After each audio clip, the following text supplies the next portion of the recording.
In this video, I'm going to show you 5 actual practical ways to find your first client. For context, I own a business optimization consultancy firm and I've been making over 5 figures a month consistently. But obviously, I had to start somewhere. And this is exactly what I'd do if I had to start over. If you've got a skill, you've got a product, you've got a service to offer, that's already a good enough situation to be in to start selling yourself. And I know how frustrating it can be. When I was first starting off, I spent hours watching YouTube videos, things on TikTok, just to try to find a way to find my first client, and nothing ever worked. So I'm going to walk you through it step by step, and I promise you it's going to be a lot easier and simpler than you think. And before I get into it, there are a few things you should prep before you get your first client. And it's building an offer that is so good, people would be stupid to say no.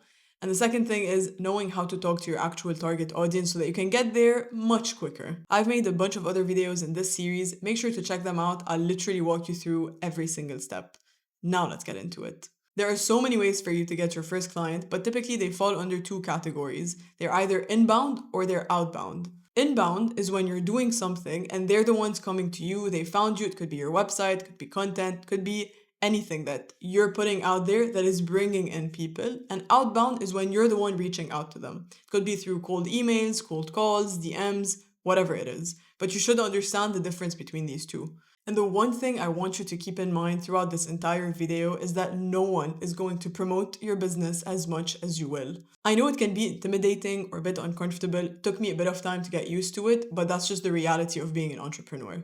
The first way is referrals. I think this is the easiest, lowest effort way of getting your first client. Open your phone and go to your contacts. You can do the same thing with your emails. And export or copy the list of all the contacts that you have and put them onto Google Sheets or some type of table. You'd be surprised by how many people you actually have there. Now divide them into 2 categories. People who could actually buy from you, so they fit your target audience, maybe they have a business that you could help with, and people who could connect you. So people with a big network, they know a lot of people, you can use them as a gateway to get to a bigger network. Even if you end up with 20 names only, that's already a good start. The next step is to set up a referral program. Don't overthink it. You don't even need to have any clients yet. Just draft the most basic one. I literally offer a 5 to 7% fee for every paid project that I get through them. So let's say your project starts at around $5,000. The person who sent you your client gets about $300, and that's just for sending an email. And you can do it for free. Just create a Google form and add their name,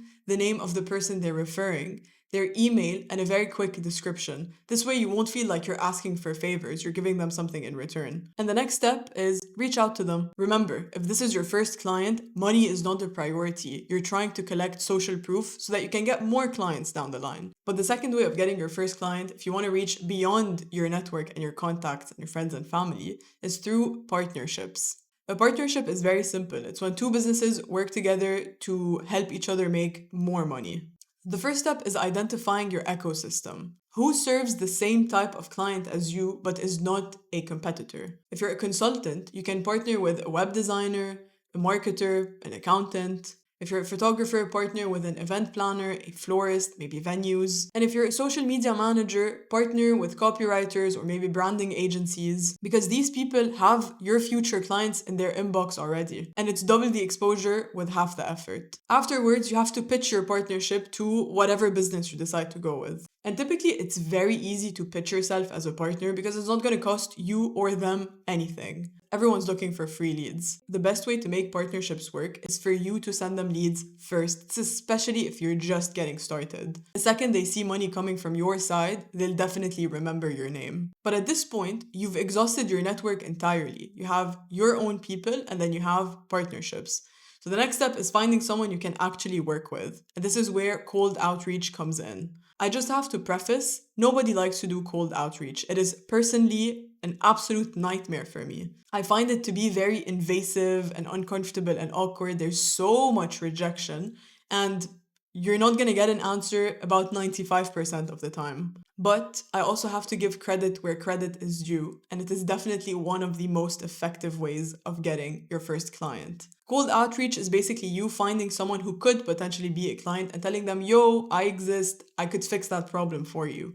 So step 1 is you have to build a list of people. I use Apollo.io. The free version gives you everything that you need to get started. And your goal here is to find businesses or people that fit your criteria. And you can filter them out by industry, company size, job title, location, if that's relevant. And start by building a list of 20 to 30 people. It doesn't need to be more than that. Make sure you cross-reference these people on LinkedIn. A lot of the times, the data on these platforms is either outdated or incorrect, so just double check. After that, try to learn something about them. If it's people, check out their LinkedIn profiles, see if they're posting about anything, if there's anything in their about section, or just look up their business very quickly. You don't need to spend more than 30 seconds to a minute just skimming through, trying to figure out if they'd be a good fit or not. And the third step is writing a short, straightforward message. One problem, one solution, one call to action. That's it. You reach out 3 different ways, 3 times. Connect on LinkedIn, then send them 2 messages. Send them an email, then follow up 2 times. And if you're really courageous and you're feeling it, call them once, then follow up 2 times. And if they don't reply or engage, drop it and move on. I'm telling you, outbound is full of rejection, but it only takes one person to get the ball rolling. The fourth way of getting your first client is kind of the middle ground between outreach and inbound, and it's freelancer platforms. If cold outreach is a bit too intense, this might be a better way for you. The only downside here is that you're typically limited with the amounts of proposals that you can send out, aka the messages that you can send out. But if you have a good profile, there's a very high chance that people are going to come ask you to work with them.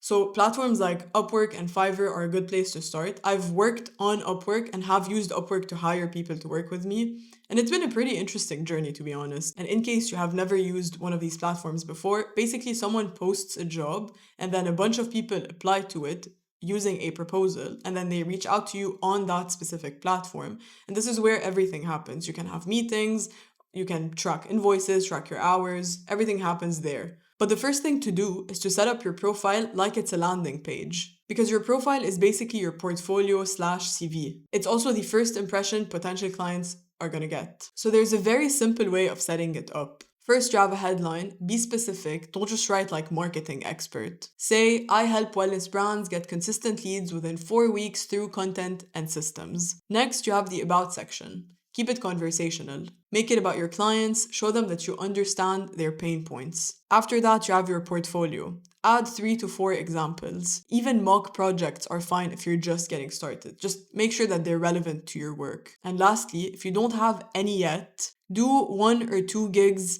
either for free, I know it sounds crazy, but either for free or at a discount. The goal here is to collect social proof, not make money. And the way that you can work for people for free or at a discounted rate is when you submit a proposal, add a small section in your proposal explaining to them exactly your situation. You'd be surprised by how many people are actually willing to help. Once your profile is set up, the next step is actually applying to jobs. And because these platforms typically tend to have credits, which, you use an X amount of credits to submit a proposal, try to be a bit more strategic about it. Search for jobs using keywords that are very specific to your niche. Write email campaigns or maybe, content systems, just something a bit more specific. After that, it's time for you to submit your proposal. Keep it super, super simple, and I beg you, do not use ChatGPT. As someone who has hired people from Upwork, the moment I realize that they're using ChatGPT, I literally just ignore. The structure is super straightforward. You introduce yourself briefly, 1 to 2 sentences max. You talk about their pain points. You explain to them how you're seeing it. I have another video, by the way, in this series where I explain to you exactly how to talk to them. And the third thing to add in your proposal is what you would do if you were to get this job. And after that, finish it off with a call to action like, let's get on a call to discuss and see if this would be a good fit. Afterwards, just stay consistent, submit as many proposals as you can. Make sure to respond quickly, especially if you're the one that submitted a proposal and you're waiting for an answer. The more you do this, the more small jobs you get, the more reviews you get, the bigger the jobs, the more money you can charge, the more you elevate.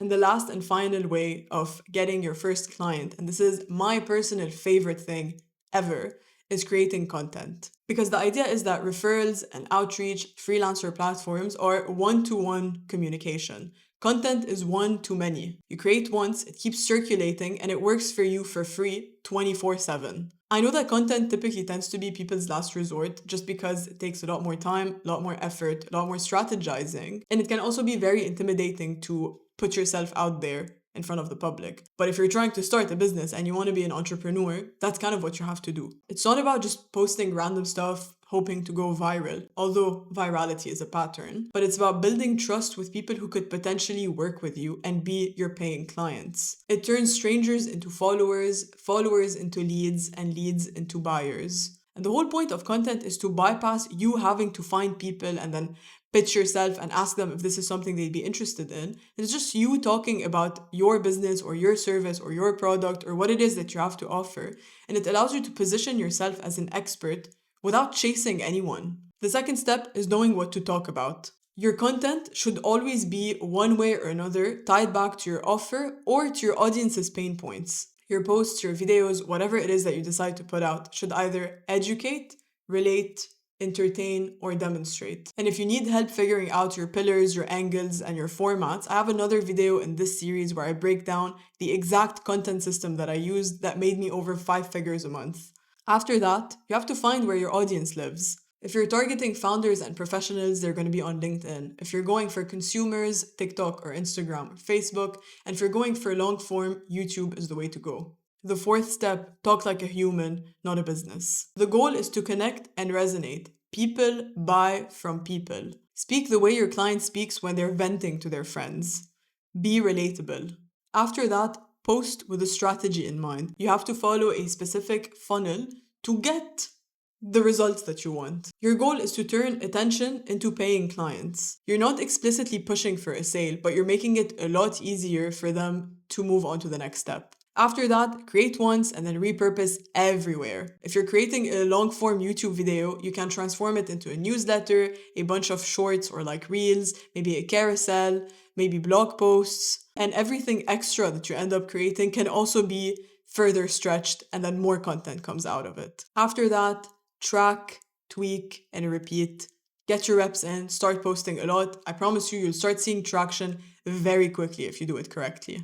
I really recommend you check out my other video. I talk about it with a lot more details and you'll understand every step of this process to get to what you're trying to achieve. So these are the 5 ways that you can get your first client completely for free. We've spent $0. Finding your first client doesn't require you to be a superstar or to be the best in your field ever. It doesn't even require luck. It just requires being a bit strategic. And the most important part that a lot of people skip is they never start. Just start. Start with one outreach, start with one piece of content, ask for one referral, and do it repeatedly. And if you want help structuring your offer, maybe validating your product or service, knowing how to talk to these people, check out the other videos in this series.